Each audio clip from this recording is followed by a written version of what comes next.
کہ آپ رضی اللہ تعالیٰ ایسا کیوں کرتے ہیں جبکہ عراق کا کھانا بہترین ہے؟ آپ رضی اللہ تعالیٰ نے فرمایا میں ہر اس کھانے کو جو میرے پیٹ میں جائے مکروہ سمجھتا ہوں سوائے رزق حلال کے، اور میں اپنی تھیلی پر مہر لگاتا ہوں تاکہ یہ دوسری تھیلیوں میں نہ مل جائے اور میں دوسری تھیلی استعمال نہ کر لوں۔ حضرت سیدنا علی المرتضیٰ رضی اللہ تعالیٰ کے دور خلافت میں ایک بدو مالی انات کے لیے حاضر ہوا۔ آپ رضی اللہ تعالیٰ عنہ اس وقت گھر پر موجود نہ تھے۔ حضرت سیدنا امام حسن رضی اللہ تعالیٰ نے اسے لذیذ کھانا پیش کیا۔ اس دوران آپ رضی اللہ تعالیٰ عنہ بھی تشریف لے آئے اور مسجد کے صحن میں کھانا کھانے لگے۔ بدو نے دیکھا کہ ایک شخص روٹی کے خشک ٹکڑے پانی میں بھگو کر کھا رہا ہے۔ اس نے حضرت سیدنا امام حسن رضی اللہ تعالیٰ سے کہا کہ میرا دل یہ گوارا نہیں کرتا کہ میں لذیذ کھانا کھاؤں جبکہ وہ شخص روٹی کے خشک ٹکڑے کھائے، میں اسے اپنے ساتھ کھانے میں شریک کرنا چاہتا ہوں۔ حضرت سیدنا امام حسن رضی اللہ تعالیٰ کی آنکھوں میں آنسو آ گئے اور آپ رضی اللہ تعالیٰ نے اس بدو سے فرمایا تم کھانا کھاؤ، وہ یہ کھانا نہیں کھاتے، وہ میرے والد بزرگوار امیر المومنین حضرت سیدنا علی المرتضیٰ رضی اللہ تعالیٰ عنہ ہیں۔ فتح مکہ کے بعد حضور نبی کریم صلی اللہ علیہ وسلم کو خانہ کعبہ میں داخل ہوئے اور آپ صلی اللہ علیہ وسلم جس بت کی جانب اشارہ فرماتے تھے وہ بت اوندے منہ زمین پر گر جاتا تھا۔ جب تمام بت ٹوٹ گئے تو ایک بت جو کہ سب سے بلند جگہ نصب تھا اس کو توڑنے کے لیے آپ صلی اللہ علیہ وسلم نے حضرت سیدنا علی مرتضیٰ رضی اللہ تعالیٰ سے فرمایا کہ تم میرے کندھوں پر چڑھ کر اس بت کو توڑ دو۔ حضرت سیدنا علی مرتضیٰ رضی اللہ تعالیٰ نے عرض کیا یا رسول اللہ صلی اللہ علیہ وسلم آپ صلی اللہ علیہ وسلم میرے کندھوں پر چڑھ جائیں۔ حضور نبی کریم صلی اللہ علیہ وسلم فرمایا اے علی رضی اللہ تعالیٰ عنہ کیا تم نبوت کا بوجھ اٹھا لو گے؟ حضرت سیدنا علی مرتضیٰ رضی اللہ تعالیٰ عنہ حضور نبی کریم صلی اللہ علیہ وسلم کی بات سن کر خاموش ہو گئے اور پھر حضور نبی کریم صلی اللہ علیہ وسلم کے کندھوں پر چڑھ کر اس بت کو توڑ دیا۔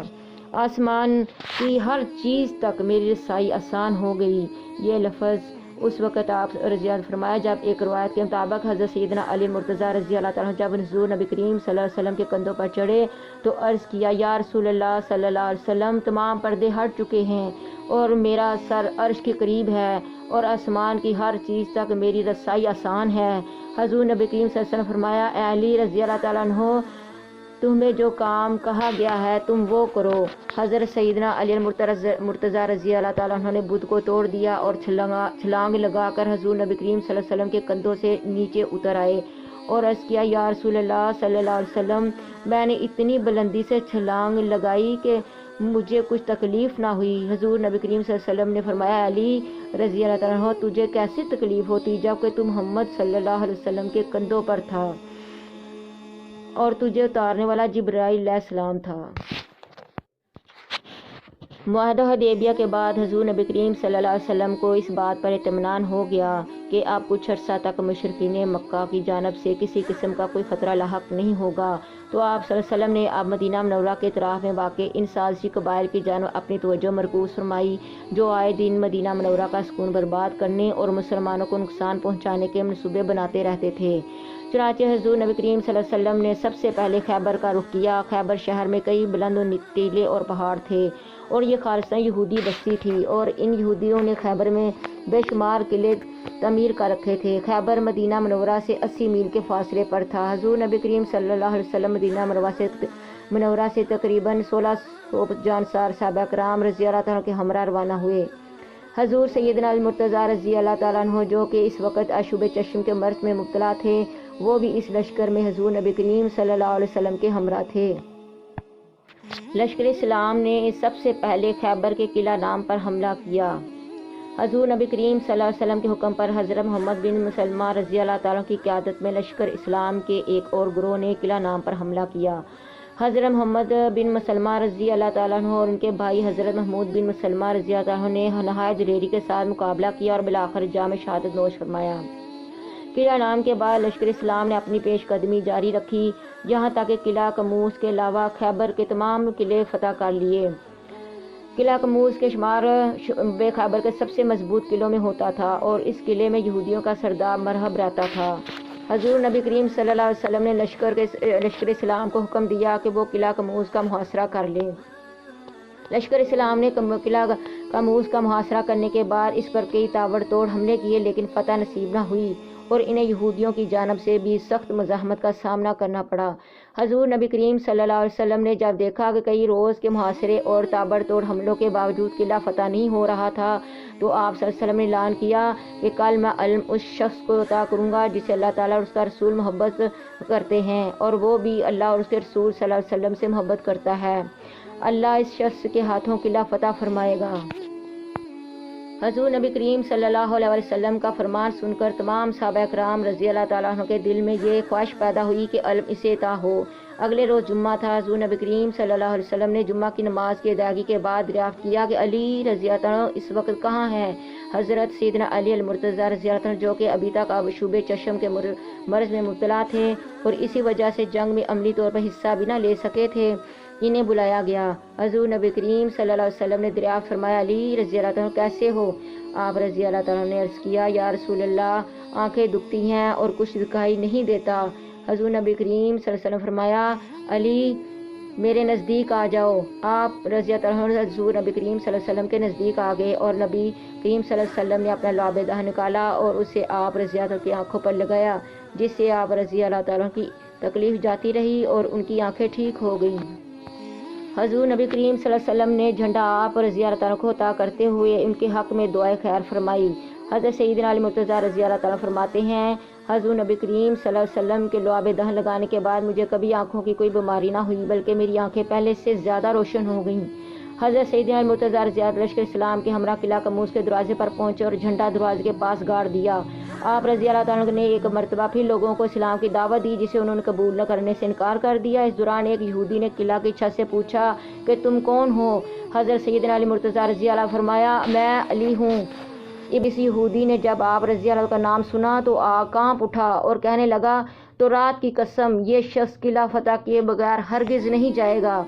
حضرت سیدنا علی مرتضیٰ رضی اللہ تعالیٰ نے قلعہ قموس پر حملہ کیا تو یہودیوں کے سردار مرہب کا بھائی حارث کئی یہودیوں کے ہمراہ مقابلے کے لیے نکلا۔ آپ رضی اللہ تعالیٰ نے ایک ہی وار میں اس کا کام تمام کر دیا اور لشکر اسلام نے باقی کے تمام یہودیوں کو جہنم واصل کر دیا۔